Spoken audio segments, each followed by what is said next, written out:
শুভ সকাল বন্ধুরা, তোমরা সবাই কেমন আছো? আশা করি বেশ ভালো আছো এবং সুস্থ আছো। আমিও মোটামুটি বেশ ভালো আছি এবং সুস্থ আছি। তো আরেকটি নতুন ব্লগে সবাইকে জানাচ্ছি অনেক অনেক ভালোবাসা জানিয়ে আজকে আরেকটি নতুন ব্লগ শুরু করলাম। আই হোপ আজকের ব্লগটি তোমাদের খুব ভালো লাগবে। সকালবেলা উঠেই কিন্তু বসেছিলাম। তারপরে ভাবলাম বসে থেকে তো কোনো লাভ নেই, সংসারে তো প্রচুর কাজ আছে। আজকে যেহেতু বৃহস্পতিবার মানেই প্রচুর কাজ থাকে, তাই না? তো ঘরের তো অনেক কাজ থাকে, বাসন মাজা, সবজি গোছানো। আজকে তোমাদের দাদাভাই গিয়েছিল বাজার থেকে বাজার নিয়ে আসলো। তো বাজার গোছানো, তারপরে সবজি গুছিয়ে রান্না বান্না, তার সাথে বেডরুম গোছানো, রান্নাঘর ক্লিন করা, তার মধ্যে বৃহস্পতিবারের লেপা মোছা, সমস্ত কিছুই আজকে তোমাদের এই ব্লগে শেয়ার করব। আর এবং ঠাকুর পুজোটাও তোমাদের সাথে শেয়ার করব। তো আই হোপ ভিডিওটি তোমাদের খুব ভালো লাগবে। আর ভিডিওটি খুব ভালো লাগলে অবশ্যই কমেন্টে জানিও। আর আমার পরিবারে যদি নতুন হয়ে থাকো অবশ্যই চ্যানেলটিকে সাবস্ক্রাইব করে আমার পাশে থাকতে পারো। সকালবেলা ঘুম থেকে উঠে বাসি জামা কাপড় ছেড়ে একটু হেঁটে আসলাম। যেহেতু আমার একটু সমস্যায় দেখা দিয়েছে, তাই একটু হেঁটে এসে সকাল ভোর 5টায় উঠে একটু হেঁটে এসে তারপরে সংসারের কাজে লেগে পড়লাম। তো তোমাদের দাদাভাই যেহেতু ঘরে শুয়ে আছে, তো বেডরুম আর গোছাইনি, আগে রান্নাঘরের কাজগুলোই কমপ্লিট করে নিচ্ছি। তোমাদের সাথে কথা বলতে বলতে আমার দেখো রান্নাঘরের কত কাজ কমপ্লিট হয়ে গেছে। এদিকে গ্যাস ওভেন মোছা, গ্যাস টেবিলটা মোছা, ডাইনিং টেবিল আর ঘরের সমস্ত থালা বাসনগুলো কিন্তু কলের পাড়ে বের করে রেখে আসলাম।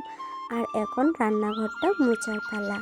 প্রতিদিন সকালবেলাই আমরা কিন্তু রান্নাঘর পরিষ্কার আর মুছেই কিন্তু রান্নাবান্না শুরু করি। যেহেতু আমরা বাঙালি মানে সকালবেলা সমস্ত কিছু করেই কিন্তু রান্না শুরু করতে হয়। তো সেম আমারও তো রান্নাঘরের সমস্ত কাজবাজ শেষ করে তারপরে আর কি গ্যাস ওভেনটা জ্বালাবো। গ্যাস ওভেন মোছা, তারপর ঘর দুয়ার মোছা, বাসনপত্র রাত্রেবেলা মেজে ধুয়ে রাখলে অনেকটাই কিন্তু সকালবেলা কাজের চাপটা অনেকটাই কম থাকে। কিন্তু রাত্রে কি হয় বলো তো, সবসময় আমার হয়ে ওঠে না। তো আমি বৃহস্পতিবার দিন অনেক রাত্রে বাড়ি ফিরেছি, প্রায় 9:30টার দিকেই বাড়ি ফিরেছি।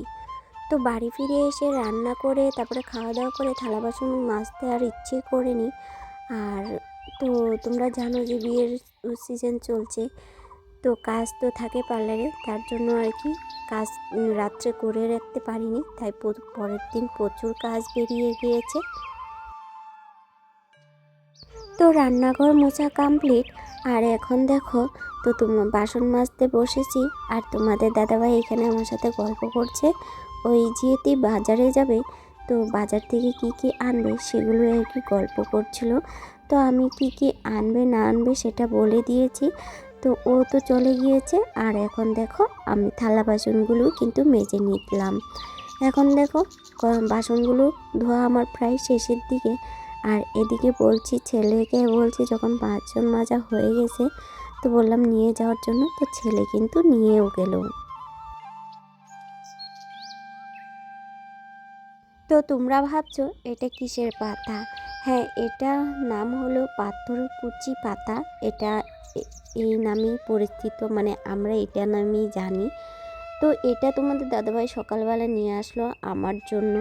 যেহেতু তোমাদেরকে বলেছিলাম যে আমার একটু মানে সমস্যা হচ্ছে, ওই বমি হচ্ছে, তার প্লাস আর মানে পেটের ভিতরে একদম খাওয়া দাওয়া করার পর প্রচুর পরিমাণে জ্বালা করে, খাওয়ার পর মানে অসহ্যকর একটা জ্বালা পোড়া করে।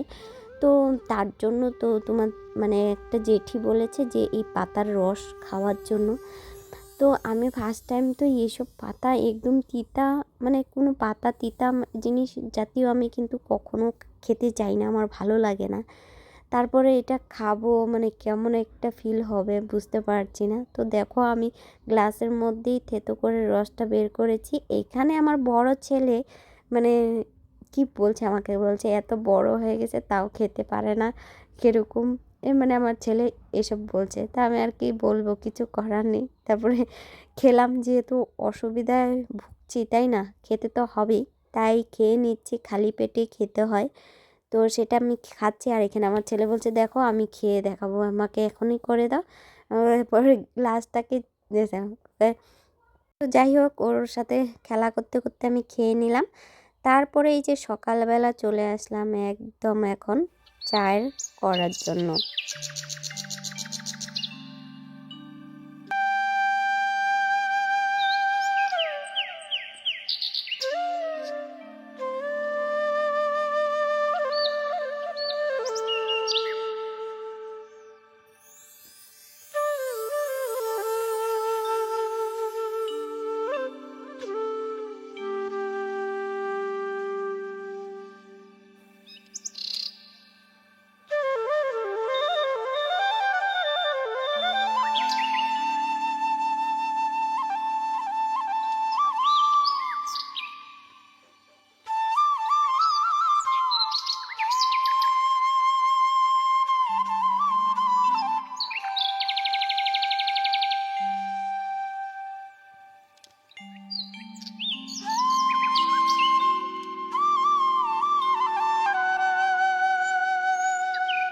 তো এদিকে বিস্কিটগুলো চিনি চা পাতা নিয়ে আসছিল, সেটাও কিন্তু গুছিয়ে চাটা করে খেয়ে এখন একটু সকাল সকালই ভাত বসিয়ে দিলাম।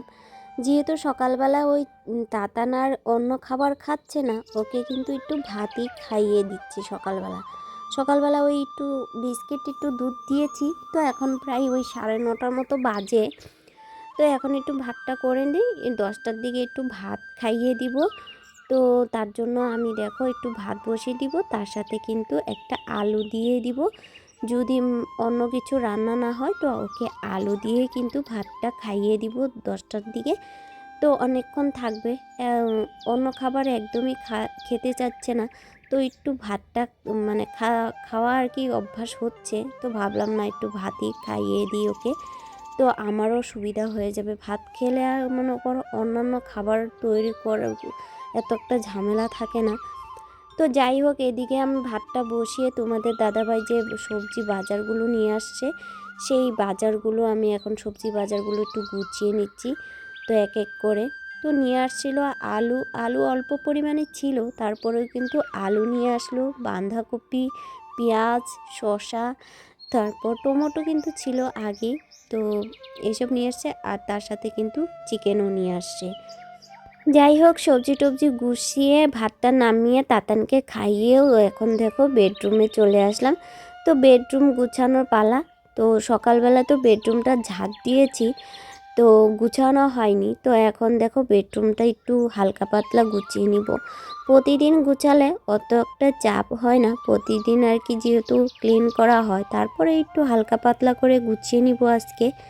আজকে জানো তো অন্য অন্য কাজগুলো কিন্তু করব বলে, বাইরের দিক দিয়ে একটু কাজ করব বলে আজকে সেরকমভাবে গুছাবো না, মোটামুটি যতটুকু আর কি বেডরুমটা গুছাতে হয় ততটুকুই গুছাবো। তারপরে অনেক জামা কাপড়ও কাচার আছে আজকে, সেগুলো নিয়ে আজকে নদীতেই চলে যাব আমি এখন।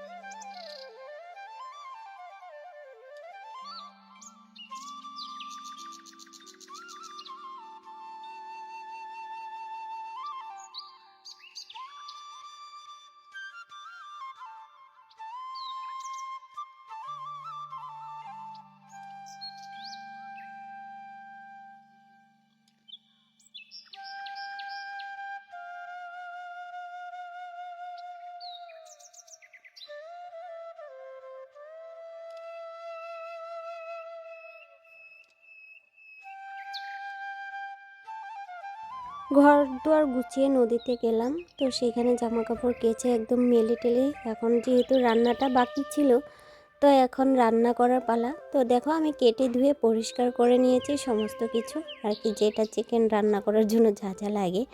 আর তোমরা ভাবছো আমি কাঁচা তেজপাতা কেন দিচ্ছি, আর জানো তো তোমাদের দাদাভাইকে একটা কথা বলতে বলতে আমি বিরক্ত হয়ে গেছি। যেটা বলছি আর কি, তেজপাতা আনার জন্য সবসময় বলে থাকি বাজারে যাওয়ার সময় যে তেজপাতা নিয়ে আসবা আসার সময়, ওইটাই আনতে ভুলে যাই।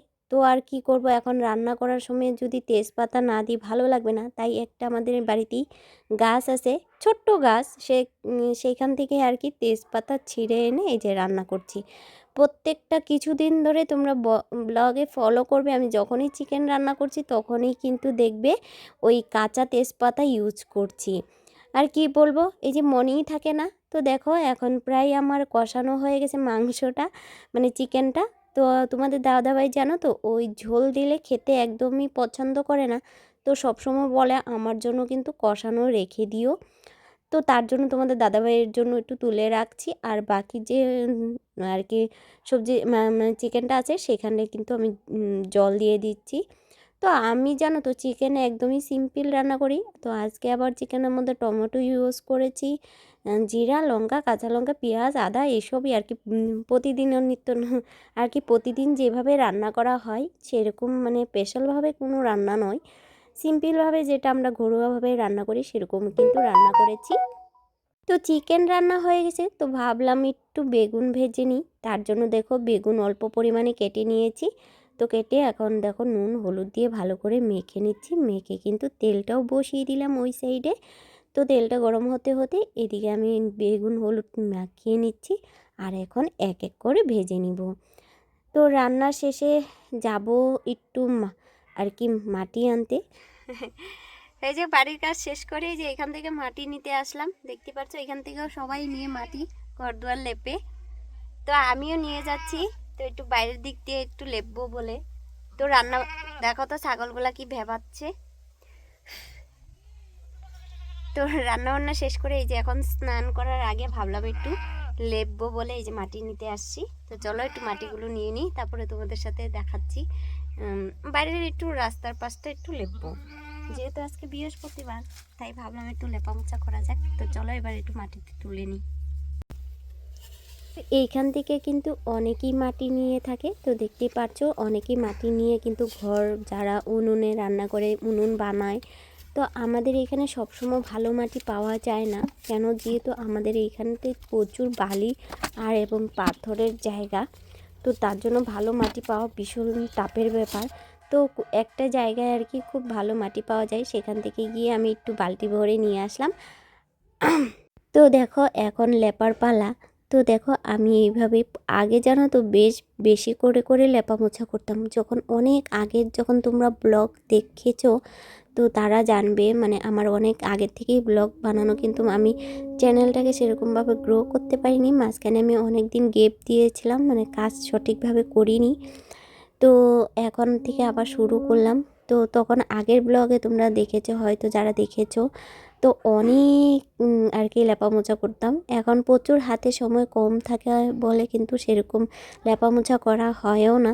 আর যেহেতু বাড়িতে যখন 2 থেকে 3 জন হয়ে যায় তখন কিন্তু কাজের মানে একটু আলস্যতাও বেড়ে যায়, তখন কাজ করতেও ইচ্ছে করে না। তারপরেও দেখো আমি আজকে ভাবলাম না এই সাইডটা সেদিনও কিন্তু লেপেছিলাম, তোমাদের সাথে শেয়ার করেছি। তো আজকে আবারও লেপা মোছা করছি, ভাবলাম তোমাদের সাথে শেয়ার করছি।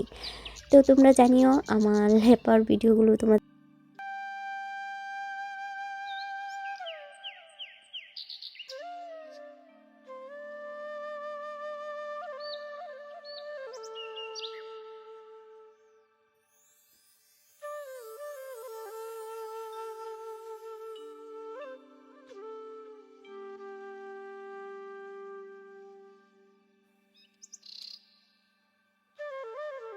তো উঠোনের পাশটা কিন্তু লেপা হয়ে গেছে, আর বাকি যে রাস্তার সাইডটা সেটাও কিন্তু লেপা, মানে ধারের কিনারটা লেপা হয়ে গেছে। এখন দেখো রাস্তাটা এই যেহেতু এখন 2 সাইডে ফুল গাছ আছে, মানে ওই সাইডটা, আর রাস্তাটা লেপা থাকলে কিন্তু বেশ ভালো লাগে। তো ভাবলাম রাস্তাটাও লেপে নিই, সেদিনও কিন্তু লেপেছি, লেপার পরে অনেকটা বালি কিন্তু কমে গিয়েছে। তো দেখো লেপা মোছা কমপ্লিট করে একদম স্নান সেরে দেখো পুজোর জন্য সব রেডি করে নিয়েছি। আজকে বৃহস্পতিবার বলে তো ঘরটাও বসাতে হবে, তাই দেখো এখন প্রায় 2টোর মতো বেজে গেছে, অনেকটা বেলা হয়ে গেছে, যেহেতু আমি লেপা মোছা করছিলাম তাই অনেকটা দেরি হয়ে গেছে। তো এখন দেখো তাড়াতাড়ি করে ঠাকুর পুজো দিয়ে তাতানকে চান করিয়ে খাইয়ে তারপরে আমি আবার তাড়াতাড়ি করে পার্লারে যাব। তো তারপরে আর ব্লগ তোমাদের সাথে শেয়ার করিনি। তো চলো আজকে ব্লগ এই পর্যন্তই, ভালো থেকো সুস্থ থেকো, টাটা।